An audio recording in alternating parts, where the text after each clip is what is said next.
श्रीपाद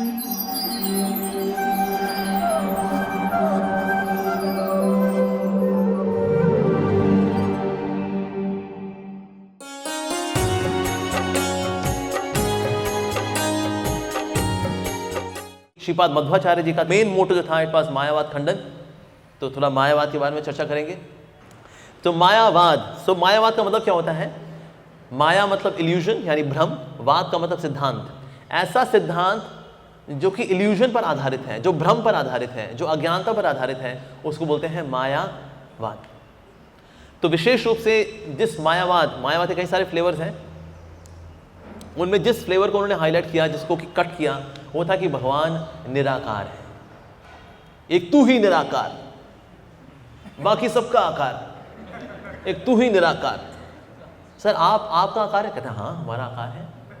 अच्छा आपके पिताजी का? हाँ उनका भी आकार है। अच्छा आपके दादाजी का? उनका भी आकार है। आपके लकड़ दादे का? हाँ उनका भी आकार है। अच्छा और वो परम पिता? वो निराकार, वो निराकार।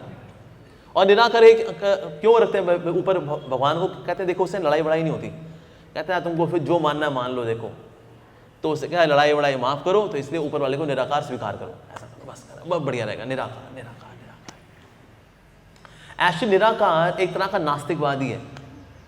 जैसे हमारे पास द्वारकानाथ प्रभु हैं, ठीक है, मैं बोलूँ द्वारकानाथ प्रभु तो हैं, लेकिन उनका हाथ नहीं है, उनका पाँव नहीं है, उनकी नाक नहीं है, उनकी आंख नहीं है, उनका दिमाग नहीं है, उनके बाल नहीं है, उनके शरीर का कोई अंग नहीं है। कहेंगे तो प्रभु वो है कहाँ फिर?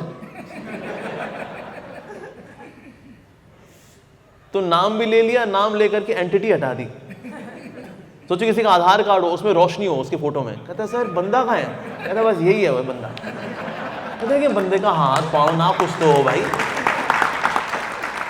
तो इससे निराकारवाद एक तरह का नास्तिक सिद्धांत है, मतलब किसी की इंसल्ट करने का तरीका है, इंसल्ट करने का तरीका। कहता है हाँ भाई बहुत महान है लेकिन वो नहीं है।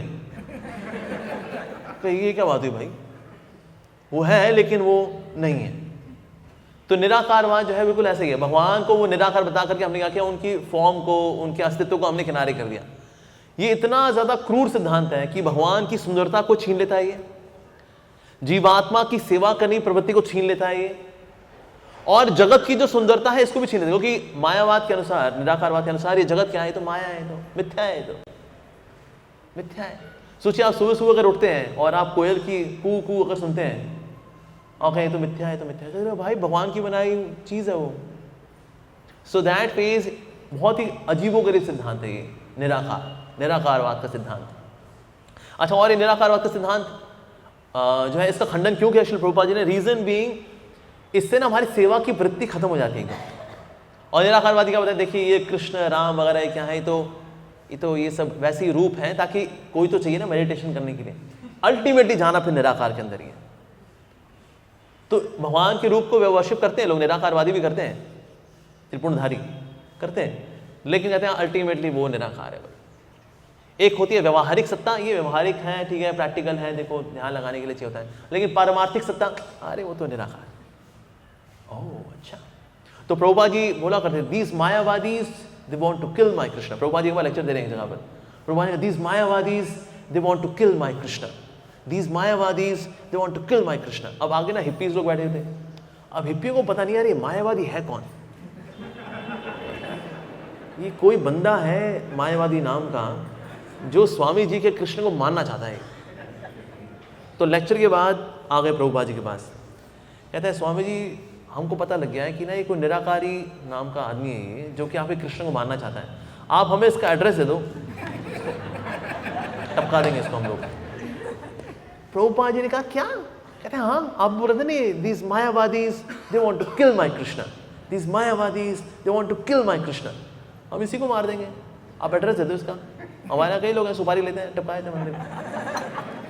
प्रभुपाद जी इतना हंसे, कहते हैं व्हाट हैपेंड स्वामी जी? प्रभुपाद ने कहा you got the point, you got the point. Prabhupada ने कहा इनका श्रद्धा आ गई भाई, स्वामी जी को कोई चीज़ है जो कष्ट दे रही है। अगर कोई व्यक्ति ये सोचता है कि मेरे गुरु को किसी से कष्ट है और वो कष्ट को अपने ऊपर लेना चाहता है, उसकी जिम्मेदारी लेना चाहता है, ये तो बहुत ऊंचा सिद्धांत समझ गए। तो जो था वो तो नहीं समझे, लेकिन उसके अलावा दूसरा सिद्धांत बड़े अच्छे समझ गए लोग। सो दैट मीन्स निराकारवाद जो है बेसिकली ये हमारी सेवा की वृत्ति को नष्ट करता है। इसीलिए मायावाद का खंडन हमारे आचार्यों ने किया है। चार आचार्यों ने, निम्बार्काचार्य, मध्वाचार्य, रामानुजाचार्य, विष्णु स्वामी, सबने खंडन किया है इसका कि भगवान निराकार नहीं है। निराकार भी है, लेकिन निराकार ही है ना, निराकार भी है। हम कह सकते हैं हाँ ठीक है, उनसे शरीर से निकलने वाला जो प्रकाश है वो निराकार है, नहीं कहना बस वो निराकार ही है, नहीं, ऐसा नहीं है। जैसे मान लीजिए राधा गिरधारी की अगर कोई फोटो लेता है, एकदम बाहर से लेता है फोटो, तो उसके कैमरा अगर अच्छा नहीं है, अगर जूम इन नहीं कर सकता वो, तो बाहर से फोटो लेगा तो क्या आएगा, उसमें रोशनी आएगी। तो कोई पूछे राधा गिरधारी कैसे है, कहता है रोशनी है, ये देखो मैंने फोटो खींची है, देखो ये फोटो खींची मैंने, तो रोशनी है। लेकिन अगर आपकी मित्रता है पुजारी के साथ, तो आप प्रभु जी हाँ अंदर फोटो खींच देना जरा, उसमें फोटो खींचेंगे तो राधा गिरधारी, ललिता, विशाखा, सखी, तुलसी महारानी, आचार्य सब आएंगे उसके अंदर।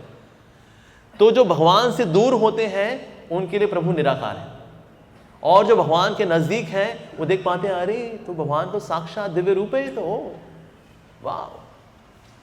जैसे मूसा हुए थे इस्लाम में, मूसा करके एक प्रॉफिट हुए, उन्होंने कहा हे खुदा मुझे तेरा नूर दिखा दे। खुदा ने कहा तू मेरा नूर संभाल नहीं पाएगा। तो मूसा ने कहा नहीं मैं संभाल लूंगा, मैं बहुत दम है मेरे अंदर, मैं संभाल लूंगा। खुदा ने कहा तू मेरे नूर को संभाल नहीं पाएगा। अरे अब दिखाओ तो सही, मैं संभाल लूंगा। तो खुदा ने अपना नूर दिखाया। जब नूर दिखाया तो उसमें इतना तेज था कि मूसा बेहोश हो गए। तो खुदा ने कहा, उसको उठाया, कहते मैं तेरे को बोला था तू मेरा नूर संभाल नहीं पाएगा। तो मूसा ने कहा कि अपना थोड़ा ये तेज कम करिए ना, ताकि कोई सुंदरता का दर्शन कर सकूं। तो फिर खुदा ने क्या किया, अपने जो उसकी रोशनी है खुदा की, उसको कम किया और नूर यानी उनकी खूबसूरती उसको प्रदर्शित किया। तो जो भगवान के भक्त होते हैं वो भगवान की कृपा से भगवान के दर्शन कर पाते हैं। जैसे आपने ईशोपनिषद के अंदर श्लोक सुना होगा, हिरण्यमय पात्रण वाला श्लोक, जिसमें कि बता रहे कि भगवान के चारों ओर की आभा है। तो भक्त कह रहा है प्रभु अपने आसपास की रोशनी कम करिए ना, ताकि मैं आपके दर्शन कर सकूं। अब जो रोशनी कम नहीं करवाएगा वो कहेगा भाई निराकार है। और वेदांत देशिका वो कह रहे हैं कि वहां से मेरे आसपास ये प्रकृति के 3 गुणों का पर्दा है, इसको हटाइए ताकि मैं आपके दर्शन कर सकूं। तो यानी कि हमारे में और प्रभु के बीच में 4 पर्दे हैं। 3 पर्दे हैं, सत्वगुण, रजोगुण, तमोगुण के पर्दे, और एक पर्दा है जो भगवान की रोशनी का पर्दा है। तो अगर कोई इन तीनों से मुक्त हो भी जाए तो भी भगवान के दर्शन नहीं कर पाएगा, रोशनी के दर्शन करेगा, कहेगा बस वो रोशनी है जी, मैं रोशनी माता जी को देखकर आ गया वापस, बस। तो इसीलिए भगवान से अल्टीमेटली भगवान की कृपा से ये तीनों पर्दे भी हटने हैं। पर्दा 1 तमोगुण, पर्दा 2 रजोगुण, पर्दा 3 सत्वगुण। उसके बाद फिर भगवान की आभा, भगवान के शरीर से निकलने वाला तेज, इसको भी हटाएंगे तो फिर प्रभु के दर्शन हो पाते हैं वास्तव में। अदरवाइज प्रभु के दर्शन नहीं हो पाते, बिकॉज पर्दा ही पर्दा है। लेकिन पर्दा किन के लिए है? जो कि भगवान से विमुख है। तो भगवान कहते हैं पर्दे में रहने दो, पर्दा ना उठाओ। पर्दे में रहने दो, ये तुम्हारा सेवा भाव नहीं है अभी, पर्दे में रहने दो, तुम भी पर्दे में रहो, मेरे पास भी पर्दा है, पर्दे में रहने दो जी। ऐसे पर्दा जो उठ गया तो भेद खुल जाएगा। अरे प्रभु तो साकार है, प्रभु निराकार नहीं है। सो दैट फेस, तो इसीलिए जो निराकारवादी होते हैं वो ये मान के चलते हैं कि असल में वैसे तो निराकार है सब, और ये निराकार ही है। ठीक है जी। अच्छा हम लोग कौन है फिर? हम लोग कैसे आ गए? फिर सब कुछ निराकार है तो ये कैसे आ गए? ये सब कहते हैं ये वास्तव में उसी निराकार के छोटे छोटे अंश हैं, छोटे छोटे अंश हैं। जैसे ही ये समझ जाएंगे भाई ये देखो ये शरीर कुछ नहीं है, अल्टीमेटली ये तो वो नहीं, वही निराकार के साथ ही बस मिल जाना है। जैसे बूंदी का लड्डू होता है ना, बूंदी का लड्डू होता है तो उससे बूंदी निकाल देते हैं, बूंदी बूंदी बूंदी बूंदी बूंदी बूंदी बूंदी, अब लड्डू गायब, लड्डू गायब। उस तरह वही निराकार जो बूंदी का लड्डू है वही उसकी बूंदी बूंदी, आप सब बूंदी बूंदी बूंदी। हमारे कपड़े भी सब बूंदी वाले हैं, बूंदी बूंदी बूंदी बूंदी, हम सब बूंदी हैं। बस जैसे ही बूंदी ने समझ लिया भाई वो लड्डू का हिस्सा है, बस फिर एक है लड्डू है बस। तो वाह जी वाह, अच्छा तो लड्डू था पहले? कहते हाँ। अच्छा लड्डू साकार होता है निराकार होता है? कहते वो तो साकार होता है। कहता अच्छा मतलब साकार नहीं है, वो निराकार है, लेकिन निराकार लड्डू है वो, निराकार लड्डू है वो। ओ अच्छा। तो उससे फिर हम लोग सब ऐसे ऐसे निकल आए हम लोग। कहते हाँ यस। कहता अच्छा तो मतलब वो निराकार ब्रह्म को काटा जा सकता है? क्योंकि लेकिन भगवद्गीता में तो लिखा है कि आत्मा को कोई काट नहीं सकता जी, लेकिन निराकारवाद के सिद्धांत के अनुसार क्या है? इसको काटा जा सकता है। निराकार ब्रह्म है, ये कटा, ये व्यक्ति बना, दूसरा कटा, ये व्यक्ति बना। तो इस प्रकार से इतने टुकड़े हुए हैं उस निराकार के। ओए होए होए होए, क्या बात है जी, मेक सो मच सेंस ना। लेकिन भगवद गीता में क्या लिखा है? आत्मा कटती नहीं है, आत्मा कोई नहीं काट सकता, ना कोई जला सकता है, ना ही आत्मा में कभी विकार आता है। विकार का मतलब क्या होता है? विकार का मतलब जैसे कि दूध में जब विकार आ जाता है तो क्या बन जाता है? दही। तो उसमें विकार आ गया, आपने खट्टा डाल दिया, खट्टा डाल करके उसमें विकार डाल दिया, वो दही हो गया वो। अब दही तत्व अलग है, दूध तत्व अलग है, दोनों अलग अलग तत्व हैं। इसको बोलते हैं विकार आ जाना। जैसे हमने वो मूवी देखी ना, जैसे स्पाइडरमैन मूवी, स्पाइडरमैन गया था, फोटो खींच रहा था, मकड़ी आई, उसको यहाँ काट दिया, उसके अंदर का डीएनए चेंज हो गया, वो स्पाइडरमैन बन गया, वो कर रहा है, इसमें विकार आ गया। अब ये मैन नहीं रहा, अब ये स्पाइडर का खट्टा मिल गया इसके अंदर, अब ये स्पाइडरमैन हो गया, उसका तत्व बदल गया अब, राइट। इसको बोलते हैं विकार आना। लेकिन आत्मा अविकारी है, यानी कि आत्मा में कभी विकार नहीं आ सकता। लेकिन मायावाद जो सिद्धांत है, निराकारवाद का सिद्धांत है, इसके अनुसार आत्मा में विकार आ गया। ये वैसे तो निराकार ब्रह्म थी, लेकिन अब ये जीव बन के घूम रही संसार के अंदर, कष्ट पा रहे हैं हम लोग। तो इसलिए निराकारवाद सिद्धांत के अनुसार एक्चुअली हमें विकार आ गया है, लेकिन हमें विकार एक्चुअली नहीं आता as per Bhagavad Gita, as per Bhagavad Gita. तो लेकिन इसके अनुसार विकार आ गया। लेकिन एक्चुअली देखा जाए, हमारा जो वैष्णव सिद्धांत है, जो वास्तव में शास्त्रों का मत है, निराकार जो ब्रह्म है, यानी भगवान से निकलने वाला जो प्रकाश है, और हम जीव, ये दो अलग अलग तत्व हैं। जो जीव है वो साकार है, जो जीव है वो साकार है, और निराकार ब्रह्म निराकार है। अच्छा, जीव में इच्छाएं हैं, अच्छी इच्छाएं हैं, बुरी इच्छाएं हैं, भक्ति वाली इच्छाएं, लेकिन इच्छाओं से मुक्ति प्राप्त नहीं कर सकते, इच्छाएं हमेशा रहेंगी। लेकिन निराकार ब्रह्म के अंदर कोई इच्छा नहीं होती। तत्व में हम भगवान की तटस्थ शक्ति है, और निराकार ब्रह्म भगवान के शरीर से निकलने वाला प्रकाश है। तो दो अलग अलग चीजें, ऑल टुगेदर दो अलग अलग चीजें। लेकिन जो निराकारवादी होते हैं सबको सेम मानते, कहते हैं भाई ये सब कुछ एक ही है, ये एक ही है, ये everything is one, everything is one. हालांकि श्रीपाद शंकराचार्य, आदि शंकराचार्य जब आए थे तो उन्होंने ये भला वन की फिलॉसफी क्यों दी? ये वन की फिलॉसफी इसलिए दी ताकि जो भगवान के रूप से ईर्ष्या करने वाले हैं उनको अलग किया जा सके। जैसे मान लीजिए यहाँ बहुत सारे लोग हैं, मैं सोचूं किससे दोस्ती की जाए, किससे दोस्ती ना की जाए। कहते अभी करता हूँ, कहता जी ओके, आप में से जिसको फ्री की दारू पीनी है पहुंच जाए भक्तिवेदांत हॉस्पिटल के बाहर। तो कहते फोकट की दारू, ओए फोकट की दारू, अरे फोकट की दारू, अरे चलना, ये चल ले, चल चल चल। तो वो लोग वहाँ पहुँच जाएंगे, अरे हाँ फोकट की दारू मिलेगी, फोकट की दारू मिलेगी। तो जो यहाँ बच गए, क्या दोस्ती इनसे करनी है भाई, ये दारू वारू नहीं पीते। तो बेसिकली मेरे को दारू पीने वाले, दारू ना पीने वालों को अलग अलग करना है। तो मैंने एक अनाउंसमेंट की, भाइयों और बहनों, फोकट की दारू पीने वाले तुरंत पहुंचे भक्तिवेदांत हॉस्पिटल के बाहर, वहां से वैन जाएगी, आप लोगों को फ्री की दारू पिलाएगी। अरे अरे अरे अरे। तो इसीलिए भगवान के रूप से ईर्ष्या करने वाले और भक्त, अब ये मिश्रण हो रखा है। कहते क्या करें, कुछ अनाउंसमेंट ऐसी की जाए जिससे कि ना अलग अलग हो जाए। कहता प्रभु निराकार है और आप भी भगवान बन सकते हैं। ओए बन सकते, ओ ये तो बहुत बढ़िया यार, ओ बहुत बढ़िया। तो ये लोग वहां पहुंच गए। कहता लो जी, कहता इनको मैं अपने मठ में संभाल लूंगा, अब आप लोग भक्ति करो, ठीक है। तो ये सेग्रीगेशन करने के लिए उन्होंने ऐसा किया। तो ये तो एक कारण था कि आदि शंकराचार्य ने ऐसा क्यों किया। सेकंड कारण ये था ये सिद्धांत देने का कि जितने भी डिमोनिक बेसिकली जो लोग हैं, ऐसे प्रवृत्ति के लोग हैं, पहले अलग होंगे, वहां फ्रस्ट्रेट होंगे, फिर उसके बाद फिर वैष्णव के द्वारा हारे भी जाएंगे, ऐसा। तो इसलिए आदि शंकराचार्य ने ये फिलॉसफी दी, एक कारण था। और तीसरा कारण वो ये था कि इससे पहले बौद्ध धर्म आ गया था। बौद्ध धर्म ने क्या किया, शास्त्रों को किनारे कर दिया था, क्योंकि शास्त्र क्या है, इनमें बलि दी हुई है, इसमें हालांकि भक्ति भी दी हुई है, लेकिन जो लोग मिसयूज कर रहे थे उसका, तो इसीलिए शास्त्रों को किनारे कर दिया। लेकिन शास्त्रों को वापस भी लेकर के आना है, क्या किया जाए? तो इसीलिए शास्त्रों को वापस लेकर के आए आदि शंकराचार्य जी, क्योंकि शास्त्र अलग हो गए ना, इसीलिए। तो जो सिद्धांत दिया बौद्ध धर्म में वो था शून्यवाद, the existence of non existence, the existence of non existence. वाह, अच्छी टाइम है सुनने में, कितना अच्छा लगा। वाह, एग्जिस्टेंस ऑफ नॉन एग्जिस्टेंस। ऐसे देखा है लॉजिकली एकदम फालतू बातें।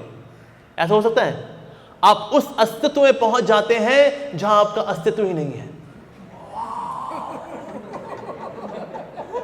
जो कम बुद्धिमान होते हैं उनको लगता है यार कितनी बड़ी बात बोल दी, यार गधी बात बोली है एकदम, इसका सर पाँव ही नहीं है। आप उस अस्तित्व की पराकाष्ठा में पहुंच जाते हैं जहां अब अस्तित्व रहा ही नहीं। क्या बात है, बहुत बढ़िया। अब फिर उसमें क्या होता है, जब आप उस अस्तित्वहीन अस्तित्व में पहुंच जाते हैं, वही आनंद की स्थिति है। तो सर भाई साहब, जब अस्तित्व रहा नहीं तो आनंद उठाएगा कौन? ये तो वही होगा ना, एक बार आत्महत्या कर ले फिर तो मजा ही मजा है। कहता है भाई जब मर गया तो मजा किसका भाई? तो चाहे कोई निर्वाण में शून्य में कूद करके आत्महत्या करे या निराकार ब्रह्म में कूद करके आत्महत्या करे, जब आत्महत्या ही कर ली भाई साहब आपने, तो खुश कौन रहेगा फिर?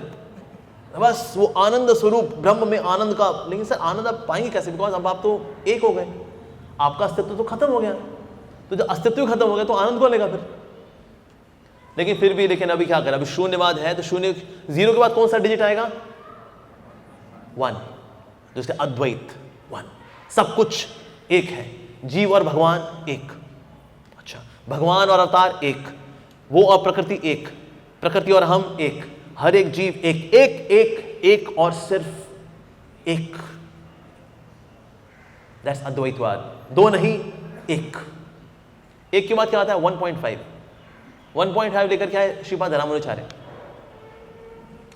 जी का ये कहना है कि नहीं, वो निश्चित रूप से भगवान एक ही है, लेकिन हम भगवान के गुण हैं। भगवान एक गुण है। बेसिकली जो निराकारवाद है ना, वो क्या करता है, वो ये मानता है कि ना जो निराकार ब्रह्म है उसमें कोई एट्रीब्यूट्स नहीं है, उसमें कोई गुण नहीं है उसके अंदर। एक एक्सरसाइज करके देखते हैं, ठीक है? मैं आप सबको दे रहा हूं आधा मिनट, ध्यान लगाइए निराकार का। एवरीवन ऐसे सीधे बैठिए, चलिए एवरीवन आइए निराकार पे ध्यान लगाएं।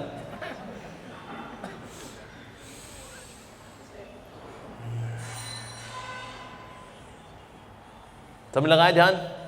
ठीक है, मैं आपसे जानना चाहूंगा कि आपने क्या देखा निराकार में अभी? Yes, anyone would like to share? हैं जी? अरे कुछ तो देखा होगा निराकार में, इतनी बेइज्जती मत करो बेचारा निराकारवादी को यार, शून्यवाद हो जाएगा। हाँ, एनीवन? यस, डार्कनेस देखी आपने, अंधेरा देखा। अंधेरा ऐसे देखते बिकॉज हम बहुत थके होते हैं तो फिर अंधेरा ही नजर आता है, और तो ठीक है, डार्कनेस देखी। अंधेरा होना भी एक तरह का गुण है, उस जगह में अंधकार था, राइट? और क्या क्या देखा आपने? को बोले मैंने रोशनी का गोला देखा, रोशनी का गोला देखा। उसने गोल कोई चीज होना ये भी एक गुण है। कहते वो भाई गोल है, वो मैं देखा वो प्रभु जी को, वो प्रभु जी गोल हैं, गोल होना भी ये गुण है। अच्छा, और क्या देखा? चमकदार रोशनी देखी मैंने, चमकदार होना, रोशनी होना ये गुण है। अगर हम ये लेके चलें कि निराकार ब्रह्म के अंदर कोई गुण नहीं होता, तो ये तो गुण आ गए, गोल भी है, रोशनी भी है, प्रकाश है, अंधकार है, जो भी है, लेकिन ये गुण है वास्तव में। तो बिना गुण के तो भगवान हो ही नहीं सकते। तो रामानुचार्य जी ने कहा कि वास्तव में आप कह रहे हो ना कि उसमें ये भी नहीं है, उसमें यो भी नहीं है, उसमें ये भी नहीं है, उसमें वो भी नहीं है, मतलब सब छीन लो भगवान से तुम। उनका रूप नहीं है, उनका रंग नहीं है, उनका नाम नहीं है, उनका ये भी नहीं है, उनका वो भी नहीं है, सब छीन लो भगवान से तुम। उसके बजाय हमें क्या करना चाहिए? बल्कि सारे गुण उनको देने चाहिए। सुंदरता का गुण उनमें है, दया का गुण उनमें है, करुणा का गुण उनमें है, आदान प्रदान का गुण उनमें है, उनमें है। लेकिन गुण है तो भगवान भले एक अखंड तत्व है, लेकिन फिर भी भगवान के गुण हैं, तो हम सब उनका गुण है बेसिकली। सो 1.5 शुरू कैसे किया था हमने? 0 से। उससे पहले लोग -1 -2 थे, मतलब मिसयूज कर रहे थे शास्त्रों का। उससे हम आए 0 पे, बुद्धिज्म। फिर आए अद्वैतवाद 1 के बाद फिर 1.5। हाँ बिल्कुल एक है, लेकिन हम उनके गुण हैं। उसके बाद आया मध्वाचार्य, कहता 1.5 2 द्वैत, एवरीथिंग इज 2, 2 है। हम और भगवान 2 हैं, भगवान उनके अवतार 2 हैं, भगवान और प्रकृति 2 हैं, प्रकृति भी 2 है, भौतिक प्रकृति, आध्यात्मिक प्रकृति 2 है, हम सब जीवात्माएं भी 2 हैं, ये और ये 2 हैं, 2 हैं, 2 हैं। उसके बाद आए श्री कृष्ण चैतन्य महाप्रभु, उन्होंने कहा 2, उसके बाद 3 4 5 6 7 8 9 10 11 12 13 14 15 16 17। Ultimate conclusion by Shri Krishna Chaitanya Mahaprabhu. तो बेसिकली जो सफर है ये इसलिए ताकि हमारी सफरिंग को कम किया जा सके। अद्वैतवाद में सफ़र करने का जो सफ़र है। तो इसीलिए ये जो है सफ़र इस प्रकार से आया। तो आदि शंकराचार्य जी का आने का पर्पस ये था ताकि जो भगवान के रूप से ईर्ष्या करने वाले लोग हैं उनको अलग किया जा सके। जो टोटकाचार्य के नाम के बहुत ही महान शिष्य हुए आदि शंकराचार्य जी के, उन्होंने एक वक्तव्य लिखा है उनकी जीवनी के ऊपर कि जब आदि शंकराचार्य जी की mother when she was about to die, मृत्युशैया पे थी, तो उन्होंने बुलाया अपने बेटे को। तो सबने इन्फॉर्म किया कि आदि शंकराचार्य आपकी माता जी अब जाने वाली हैं, तो आपको याद किया उन्होंने।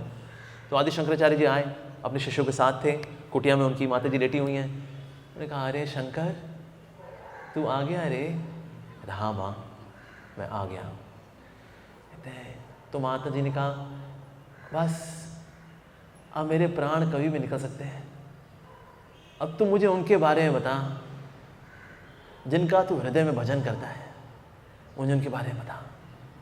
तो आदि शंकराचार्य ने कहा, जी माते, वो निराकार ब्रह्म जो सर्वसाक्षी है, सर्वव्यापी है, साक्षात ज्ञान स्वरूप है। माँ ने कहा, बेटा मेरे कभी भी प्राण निकल सकते हैं बेटा, मुझे उनके बारे में बता जिनका तू हृदय में भजन करता है। बिल्कुल माँ, वही बताता हूँ माँ, सबके हृदय में जो परमात्मा स्वरूप वो विराजमान है, जो सब कुछ जानने वाला है, जो कि वास्तव में अनुमंता है, वही परमात्मा। माँ ने कहा, बेटा ओ मेरे बेटा शंकर, मेरे प्राण कभी भी निकल सकते हैं बेटा, तू मुझे उनके बारे में क्यों नहीं बताता जिनका तू हृदय में भजन करता है। अरे माँ ठीक है माँ। शिष्यों बाहर जाओ सब। चुटकी लगा कर बंद किया। फिर आदि शंकराचार्य ने कहा, माँ तू अब राधा श्याम सुंदर के बारे में सुन। अब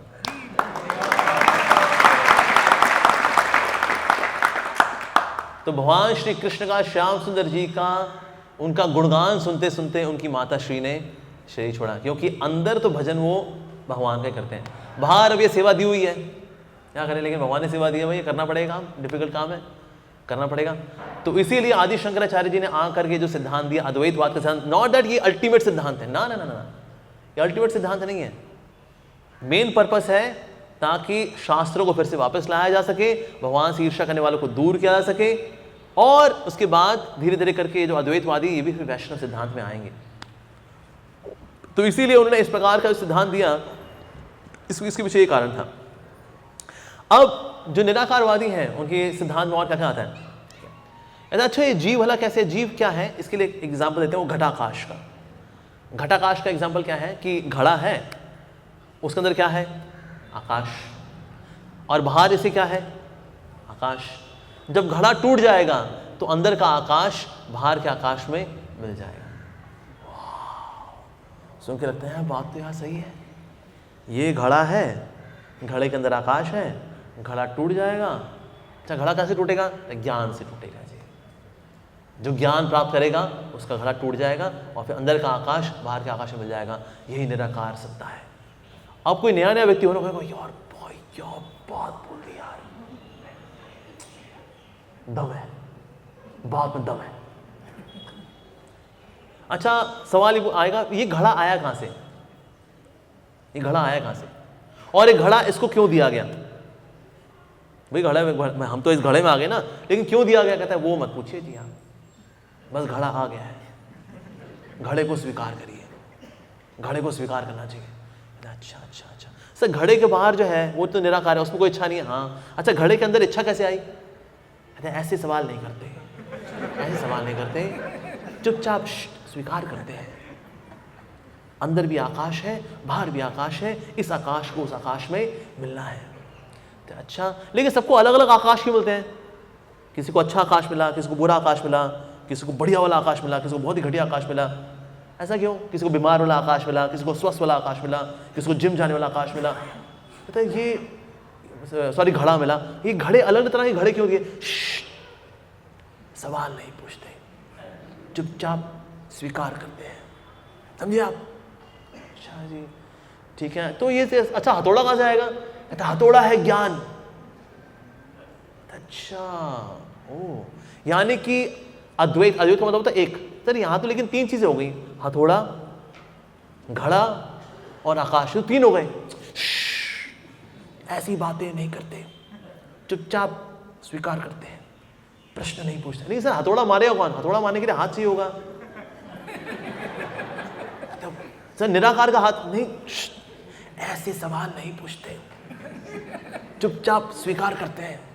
अच्छा ठीक है जी, ओके। तो मतलब यानी घड़ा और तो अच्छा ठीक है, तो मांगे सर। अच्छा लेकिन यानी कि जो ज्ञान आ रहा है, ज्ञान कहाँ से आ रहा है? फिर ज्ञान कहाँ से आ रहा है? ब्रह्म से आ रहा है। अच्छा, ज्ञान भी ब्रह्म से आ रहा है, यानी दो चीजें हैं, एक है ज्ञान, एक है ब्रह्म।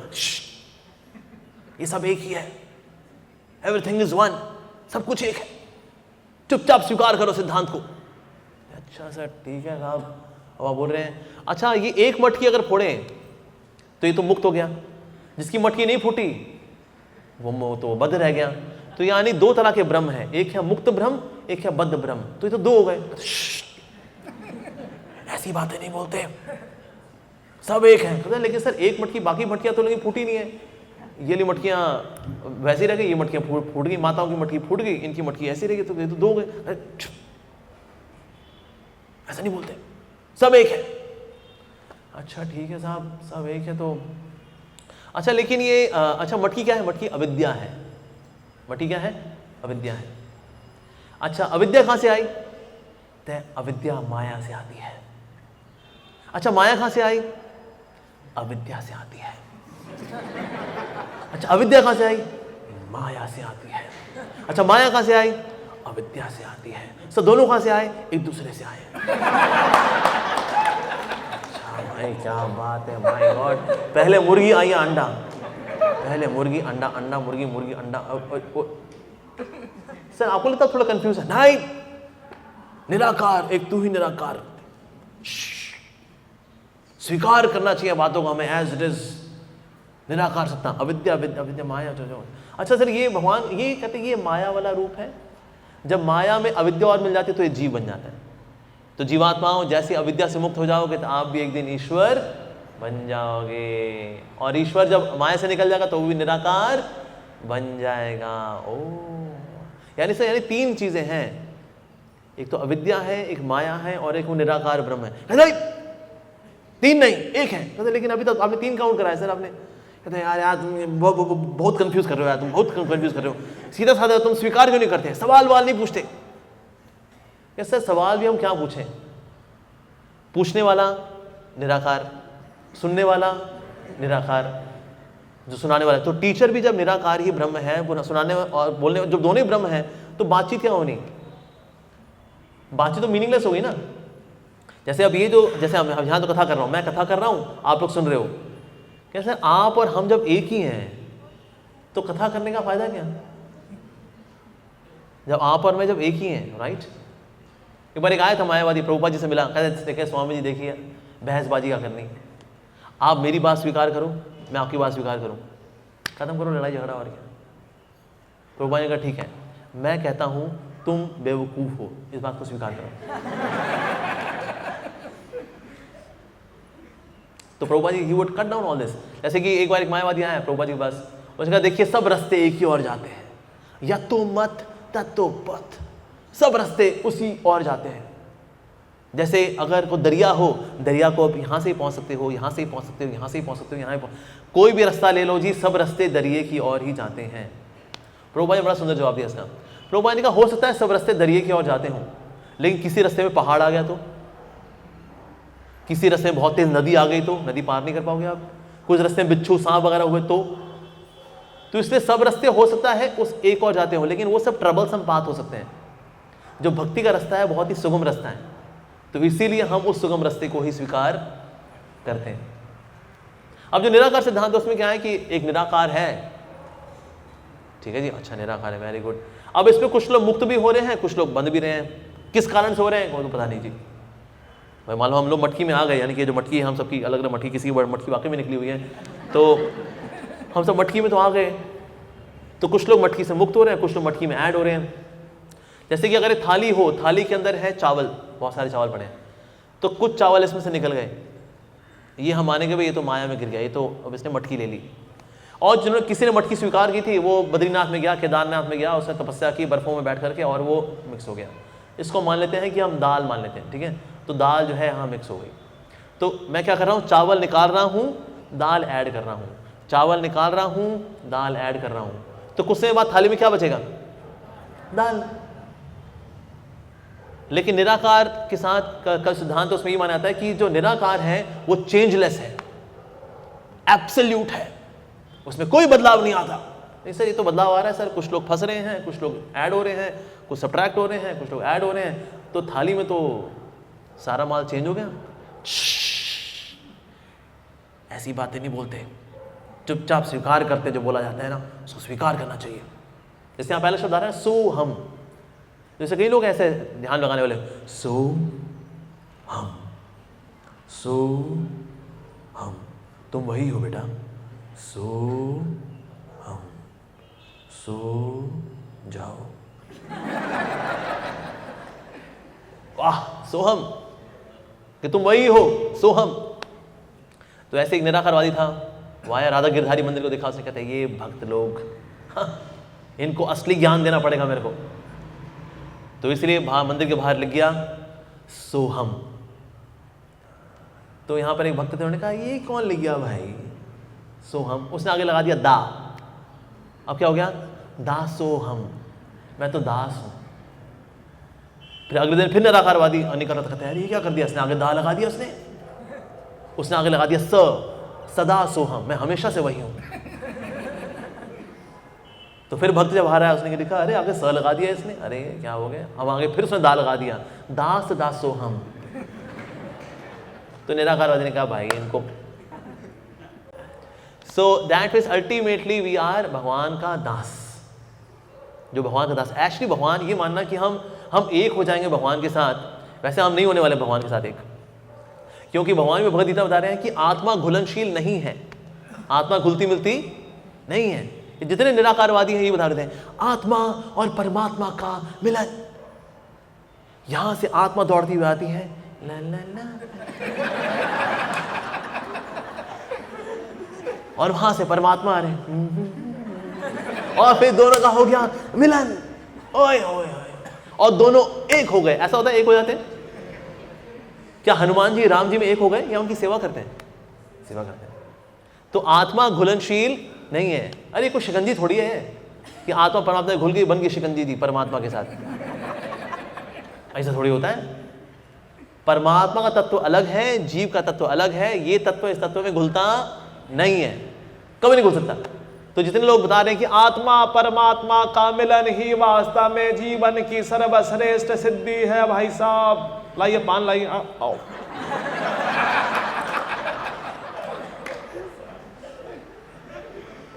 ये कभी एक होते ही नहीं है, आत्मा परमात्मा में कभी एक हो ही नहीं सकती। ये कौन बोल रहा है? भगवद गीता बोल रही है आत्मा घुलनशील नहीं है, अव्ययम, इनसॉल्युबल। तो ये परमात्मा में भी एक नहीं हो सकती। आत्मा परमात्मा एक हो गई, कैसे एक हो गई जी? एक हो ही नहीं सकते, वो इम्पॉसिबल। और एक होना, ये तो हमारे जो वैष्णवाचार्य बता रहे कैवल्यम नरकाय थे, ये तो नरक है कैवल्यम। मान लो कोई निराकार तक पहुंच भी गया, अगर एक तो हो नहीं सकता, वहां पड़ा हुआ है वो, इतना नीरस जीवन, ओह इतना कोई रस नहीं है वहां पर। एक बार किसी व्यक्ति ने चैलेंज किया प्रभुपाद जी को, स्वामी जी आप कैसे कह सकते हैं कि निराकार के अंदर आनंद नहीं है? प्रभुपाद ने कहा देखो निराकार में आनंद तो है, लेकिन रस नहीं है। रस किससे आता है? आदान प्रदान से आता है। जैसे माँ बच्चे के साथ जो करती है उसमें रस है, जो दोस्तों में आपस में होता है वो रस होता है, रिश्तों की वजह से रस आता है। जब निराकार में कोई रिश्ता ही नहीं है तो रस कहां से आएगा?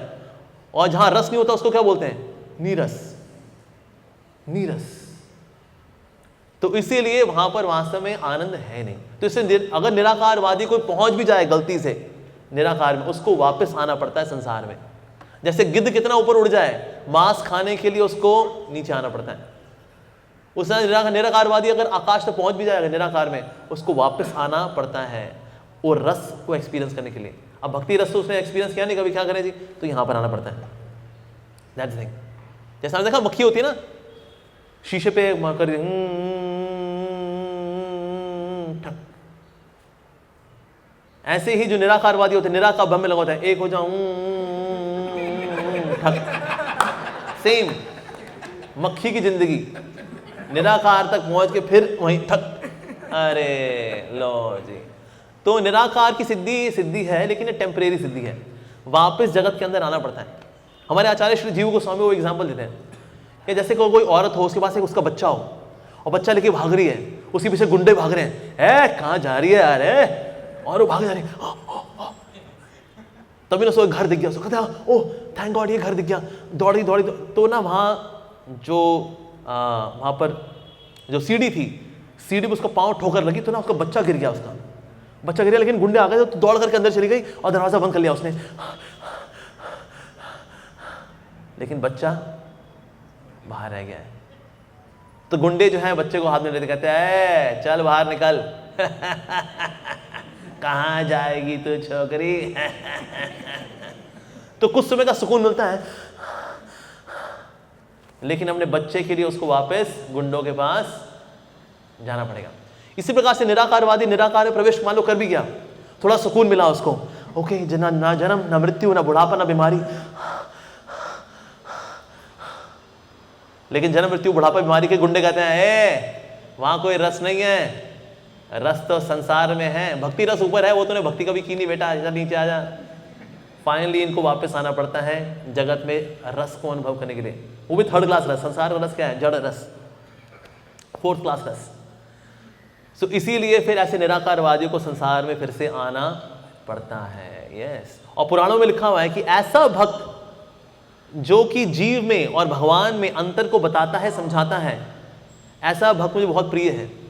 तो इसलिए आज मैं भगवान का प्रिय बनने का प्रयास कर रहा हूँ। ये आगे आपको भी औरों को बताना है, सर हमें प्रिय बनना है। जीव में भगवान में अंतर समझाना, जीव और भगवान में अंतर है और हमेशा रहेगा, और ये अंतर ही खूबसूरती है हमारी, ये जीवन की खूबसूरती है, ये अंतर। हनुमान जी से पूछा जाए कि आप राम जी में एक हो जाओ, कभी ना हो, कहते ना सदा रहो रघुपति के दासा। यस, जो है दासा वही है बिंदासा। तो इसीलिए दासा। यशोदा मैया भी कभी कृष्ण में एक नहीं होती कि यशोदा मैया इतनी भक्ति हो गई चलो घुस जाओ कृष्ण के अंदर। अब ना, रस तो वास्तव में भक्ति में ही है। इसलिए जितने निराकारवादी होते हैं ना, ये भी भागवत पे कथा करते हैं, क्यों निराकार निराकार बता करके ये भी वो सुनने वाले भी कहता है यार रस कहाँ है? कहता है देखो वो तो भागवतम में ही है। तो भागवतम की कथाएं सुना करके आखिर में बोल देंगे एक तू ही निराकार। हेलो, तो इसीलिए वास्तव में रस तो भक्ति रस में ही है, और भक्ति ही अल्टीमेट कंक्लूजन है। ऐसे भगवान भगवद गीता में बता रहे हैं 12वें अध्याय के अंदर, साकार से मेरे प्रति जल्दी व्यक्ति मेरे पास पहुंच जाता है, निराकार वाला पहुंचता है मेरे तक पर लेकिन बड़ी कठिनाइयों के बाद पहुंचता है। निराकार वाला बहुत जुगत करनी पड़ेगी उसको। जैसे कि जो गीता प्रेस में बहुत ही फेमस ऑथर हुए श्री राम सुखदास जी, उन्हें शुरू की कुछ टिप्पणियां की थी भगवान को निराकार बताते हुए, लेकिन आखिर में ना उनको ये बात का रियलाइजेशन हुआ कि वास्तव में व्यक्ति साकार है, भगवान जो है साकार है, सच्चिदानंद स्वरूप है वो तो, नमामीश्वरम सच्चिदानंद रूपम। तो उसने आखिर में उन्होंने भगवान को एक लेटर लिखा है क्षमा का, भगवान मुझे क्षमा कर दीजिए, मैंने अपने जीवन की शुरुआत में आपको निराकार बताया, मुझे क्षमा कर दीजिए, आप तो दिव्य आपका स्वरूप है भगवान, मैंने आपको निराकार बताया, वेरी सॉरी, क्षमा मांगे। तो at the and he became actually devotee. तो निराकारवादी अल्टीमेटली इनको डिवोटी बनना ही पड़ता है, क्योंकि निराकार के अंदर कोई रस नहीं है। Okay, I think we should stop here. बहुत धन्यवाद।